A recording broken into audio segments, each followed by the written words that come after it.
politics, various positions for over 10 years. But currently, I got attracted to working with young people for so many reasons. Background is finance and banking. I did a bit of law. I was all over the place. But this is something I really caught my eye because it aligns with my personality. Now, young people are quite important for us because it's a young generation. And of course, spiritually speaking, the enemy is out there to get a young generation and the young people because they are the next people. So I'm going to summarize with the parents that are here that there are so many things that they've touched on. But I want to focus on the things of like paying attention and observing our young people. Some signals that our young people would tell us there's something that is going on. Okay? Now you have young people. I have 3 children myself. A 16-year-old, 8 and 4, busy mom. But there are certain things that we can look at our children. Your child will probably be withdrawn all the time, sometimes easily getting angered, sometimes you see jealous of the other siblings. Those are signals, they are not coming from nowhere, okay? I won't go into details because if I do, we are going to spend all the time. But when you see those sort of signals, you need to ask yourself, self-esteem, what's going on? Is my child being bullied? Okay? When your child is intentionally disturbing you or being stubborn, there is something that is telling you that, he reacts easily to mistakes. And that could be also us children, parents, not taking a praise or applauding or recognizing the good works they are doing. All you see is mistakes, okay? So there is also something about the African parents. We over-expectant, because you come from a family of doctors, of lawyers, of accountants, and then your child says, me, I'm interested in hairdressing, and you're like,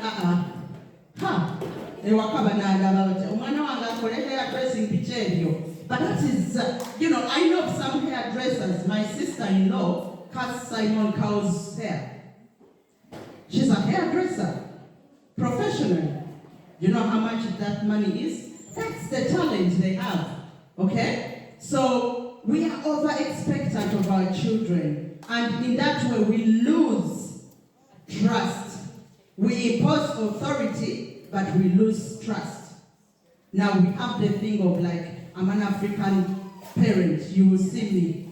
You go even to a parents' meeting and your child is even scared to air out any problems because they know, oh my God, when I get home, I'm gonna be, I don't know what is gonna even come. So we give that room. Instead of befriending our children, we impose authority, okay? Now, there is something else I'm gonna talk about. The phases of upbringing children. Now, I want to bring to light the recent case about a 13-year-old boy who is actually suing the parents. That is something that is a case study and I've taken so much interest in it. Okay? So, this boy, for me personally, this is my analysis. Now, if this boy has been brought up, we have 0 for those that did sociology, psychology, and what. We have phases of bringing up children. 0 to 5, you're teaching them the basics. You don't eat while your mouth is open. You don't do this and that. That's the basics. 5 to 12, you're teaching skills. As a young lady, don't get out of your bed without making it. You wash up, this. Now, from 12 onwards to 17, they have to be implementing those skills. Above 17, there is no code. They are actually taking on the skills that you have already taught them. Now, the problem we have, some children have missed out all those phases. And now you want to try and bring the phases at 17. It's already gone. There's a saying back in Uganda, who is our Uganda? But there is a kacha na mabegachi, you forgive my Uganda, but so if you've not taught these basics from the word go, now this 13-year-old, if really they had been brought up with the fear and the respect of parents, how would they even think about suing the parents? But because there is no that kind of molding and the structure that has been brought into this child, he doesn't find any problem with suing the parents. Now, I want to speak to our African parents. Sometimes we are naive, and sometimes we are in self-denial that our children will not do the things other children do. In any parent's eyes, your child is the best. Yes, because in your eyes, as a parent, your child does no good. But the reality of things is, we have a society that is molding our children. We have a society that is influencing our children. We have a society that is not the same society we grew up in. You know, we have to come to that reality. There's a case I had about 3 weeks ago.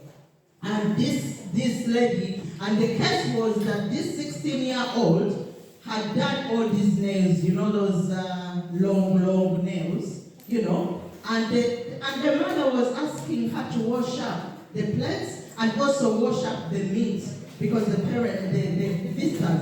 And the child was like, how? If I wash up the meat, it's going to get stuck in my nails and all that. And the mother got these nails and plucked them off. You know? And then we went in. And this was the case. We came to social services and everything. She's kicked out. Now that is my homeless route. So we went in there because the child is big. But when you hear that case, in actual sense you're like, okay, hold on a minute. It's a 16-year-old. You're asking to wash meat. Yeah? Now, where we come from, at that age group, probably most of us will cook for the whole clan. You know? But the reality is, we are in a different sort of world. And the reality is, the society, the way we are brought up, is not going to be how many of us actually sit on a mob of clothes and watch them by hand. None. The only thing we can try to do as mothers is to teach our young ladies that don't put your underwear into the washing machine. You have to wash it, but still you get that young girls, you find knickers into the washing machine because that is the way of life here. Okay? So there are certain things, honestly, that even us as African parents, we need to sit down.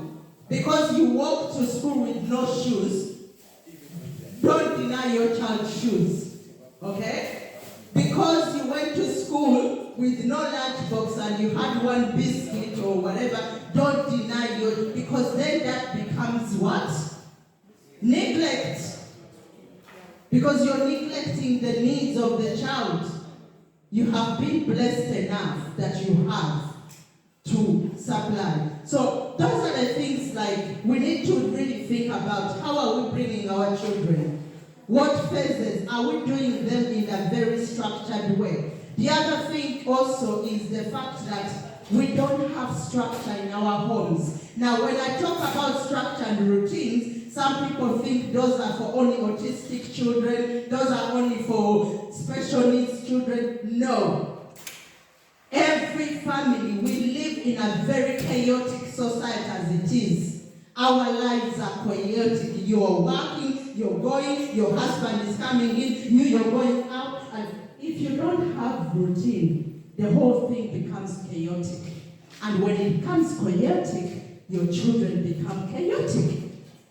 So if your children are having that structure, and you wake up in the morning, and you say, okay, this is what our home is full of boards. You know, if I don't have that, honestly, I don't know where I'm going. I'm like a headless chicken, you know? So if our children have that, they know. But our way of disciplining, most of African parents, our way of disciplining is to impose authority, is to bring out a belt, is bring out a stick. I'm not talking as social services here, but I'm talking as a parent as well, because I have an African stick. I call it African stick, you know, somewhere there. My children know. But it only comes out at a certain time, not all the time. Because what you do, you're distancing yourself from the child. And if they're used to that form of discipline, if you don't yell, if you don't shout, if you don't bring out the stick, they won't listen. Whereas there should be a conversation, especially with our teenagers. Set a time out for coffee with your teenager. Set time out for a window shopping with your teenager. You don't have to buy anything, okay? So, I wanted to really wind up, yeah? And as a Christian, one of my fundamental things I would say, let us bring our children before God. A mother on their knees, let me tell you something. Yeah? You pray your children. Pray for your children. Teach them to pray for themselves. A foundation on God's ground. Yes, they'll go out there. But there is a seed you're planting all the time. And you being on your knees is also another important thing, because we need to pray for protection. They were talking about count lines. That one, I deal with it every day. I've had 2 cases where here just goes, I think goes green. That park that is here. One of my young people was sliced from there. 15 years old. Count lines. Yeah?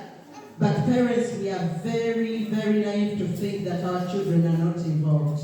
Now, this is also another thing. If you want to be supported and to support your children, if you're not getting, many of us here, we have other things to do as well. I had to take my kids, but I had to be here. Okay? But this is something maybe some of you that have been here to go back to and reflect and tell your other parents, when one of our children is in the custody and they are in prison and their destiny or their life is destroyed just like that. Let me tell you something. I don't know if the police talked about it, because I can. They are reducing now the years. Before, they used to be on a criminal record, you had to be over 18. But now, even them is too much. Now they are bringing it down. So imagine you're 16-year-old already with a criminal record. What life is that? Yeah? Wherever they go, as you know, jobs here. Do you have a criminal conviction? Do you have... That is it. You know? So let us help our children. Let us help our young people. And not just for you, for mine, but as a collective community. Let us help our children. Okay? So without ado, I think I'll close this. Okay? Just one last thing I forgot to mention, yeah, is one of the things that are taking our children into discount lines and drugs is financial gain. Now, parents, let us get into the habits of trying to meet our children's needs as possible as we can. Okay? Have a rule, have some structure of that sort of a token of appreciation, or when they do a chore, put your teenagers on a payroll, whether it's £5, whether it's £10 a week, whether, you know, so they are expectant of that money. They won't use it for anything. And parents who have your children that have got to get small jobs, you know, like for instance, my daughter is 16, she's working in McDonald's, she does her her 12 hours a week. But now I'm not going to expect, oh, Tiana, you have to get your own shoes, you have to get your own clothes, you have to get your own dinner, no. And I've seen parents do it. From that small money, they expect you have to contribute to the bills. Let us avoid our children to go and look for such things somewhere else. May God bless you.